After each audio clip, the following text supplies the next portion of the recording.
Hello. Welcome, everybody. I hope everybody's having a good weekend. Of course, this is my birthday weekend. Yesterday was my birthday, so today's the 9th, and I thought, why not? I need to continue last week's episode. So I have a confession to make, so please excuse me. And I believe if you make a mistake, admit it, own up to it, and then apologize and move on. So last week, I'm sure everybody realized that the episode was only 15 minutes. And I interrupted a couple of times to announce that a minute for our sponsors to show what they have. Well, what happened is this. I had used the recorder, logged out of the system or the app, forgot that I needed to log back in order to do a recording for the podcast. So when I went in to record, I only had 15 minutes. That's because I didn't log in, and that was a free 15-minute trial or tryout for people to use to see if they can navigate the app or not. So that was what happened. And of course, me being sometimes I can act like a dimwit sometimes, so please forgive me. And it's let me see, it's my moment of being a bit forgetful. That's the best way I can put it. Well, so as it turns out, after I recorded and published what I did, I went back in and I was wondering, why was I given only 15 minutes when I know that I normally get 45 minutes of recording? So I went back in there and I saw 15 minutes again. I go, there's something wrong with this because it's always 45 minutes. Why am I getting another 15 minutes? So I got upset with myself and I decided to go back into the system and figure out what was going on. So I decided to log in. And when I logged in, I was like, oh my gosh, I made a huge faux pas. So forgive me. That's why last episode was only 15 minutes, because I forgot to log in and I did not get my normal 45 minutes that I get. Today, of course, is 45 minutes. And I'm so glad. I think when I caught on, I decided to let you guys know that I was going to continue the episode this week. So without further ado, please forgive me for my mistake. I hope you would understand my forgetfulness, and I will do my best not to repeat that again. So without further ado, we can go on. First of all, my name is Sroda Aglago.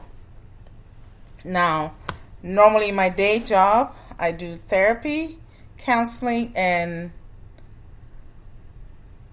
life coaching, and sometimes spiritual coaching, depending on what the client needs. Okay, now I do this normally for an agency, but mostly I do coaching on my own for a client, and spiritual coaching on my own privately.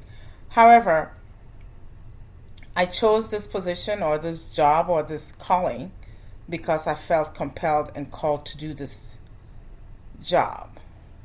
To me, I don't even see it as a job. I felt like it's a calling and I was meant to do it. And it had been in my thought process ever since I could remember. I could ever remember when I decided to go back to school to get my master's in family and marriage therapy / counseling. I was already helping people figure out the messes that they're dealing with and how to go about remedying that mess. And when people find their remedies, they get excited. And I used to think it was just, oh, that's just being me. And when I decided to do this, I asked a lot of questions, spoke to a lot of people who knew me better, and they were able to zero in on what my skills are, my strength, and what I offer the world. That's when I realized, wow, this is my calling. And then it fell in together with what I believe and where I was going with my life. So because of that, I find this very therapeutic, rewarding, and incredibly empowering. So when I started this podcast, I've started it as a way to empower people and encourage and motivate people, especially with the start of COVID-19. I felt like, oh my goodness, if I'm not able to work, what can I do? What can I do to help? And I felt this was a way to give back and do something rewarding to help people find whatever they can from this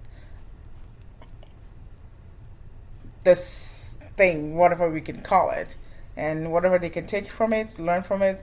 However, I'm learning as I go, so it's something that I enjoy doing, and I can't think of anything better than to serve humanity in this way, because it's what I was born to do, talk, and I do talk a lot. Now, last week, I believe I stopped at what a friend is. I discussed a little more over that. I'm going to go over some of the tips that I talked about last time about before you get involved sexually. Describe on your own these next steps. Know who is showing up at the table. I'll go over that. I believe I said 1. Am I dateable? Would you date yourself? Number 2, do you like yourself or even love yourself? Because if you don't like yourself or love yourself, how could you expect someone to love you and like you? Number 3, do you know yourself well enough before expecting another person to get to know you and be in a relationship with you? So this is more than just a friend. It's a friendship that has transitioned into a friendship with sexual relations. Okay? Then number 4, are you okay being alone? Or are you comfortable being by yourself? Can you stand your own company? This is a very important one, and it's huge. Because if you cannot be by yourself or stand your own company, how do you expect another person to be able to stand your own company? Because I believe once you know this about yourself clearly, you should be able to define what you need and how that presents itself. Because if you're not able to see what you need, how could you even know what it is when it's coming to you? And that can create a lot of contradiction in yourself, and it's not worth it. Number 5, what you expect of others.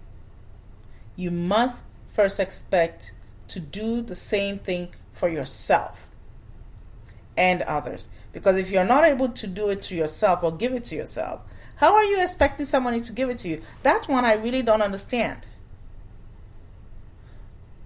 You want someone to do something for you, but you're not willing to do that for yourself or to give that to the other person. And yet you still want to demand that. I don't get that. So I think that's very important. Be clear with yourself. It is just that simple to own that and know what that is, okay? Number 6. What are you? Learn what you own. Learn what your own love language is and practice often on yourself before you start practicing on others. Okay? Because if you know your own love language, you should be well versed in it and be able to express that. And then allow yourself to be able to teach the other person what your love language is, rather than waiting for them to learn your love language and then speak it to you. Nobody reads minds. I haven't met anybody who said, I read your mind. I know exactly what you need. They may try and guess what you need, but that's not reading your mind. So I think it's important to communicate that in that type of a friendship or loving relationship. Okay? Number 7, know your worth. This is very important because it will make the difference in how you handle yourself in the relationship. You'll be careful not to lose yourself, because knowing yourself and your self-worth is key. If you don't, you will lose yourself. Believe me, been there, done that. It's not fun. Number 8, make sure your heart is open to receive love as well as give love. This is very important to me, and I think it'll be important to you too. Because one thing I do find interesting is this. If you are not able to open yourself up to anyone, how can you accept anyone opening themselves up to you? It's just, I don't get it. If you can't open yourself up to anyone, don't expect them to do the same for you. And you know what? The strangest thing I have learned, this is one of the lessons I've learned so far, is this. You must be able to learn to receive love. You know, loving someone, especially if you're a person who is very loving, is very easy. But if the person you're loving is not letting you love them, recognize that. I find that so important, so impactful. I always used to say this: you make it difficult for people to love you. You make it hard for me to love you. Now understand it. Somebody who is at war with themselves will never allow you to come in and love them. They will be at war with you. Hear me. This is very important.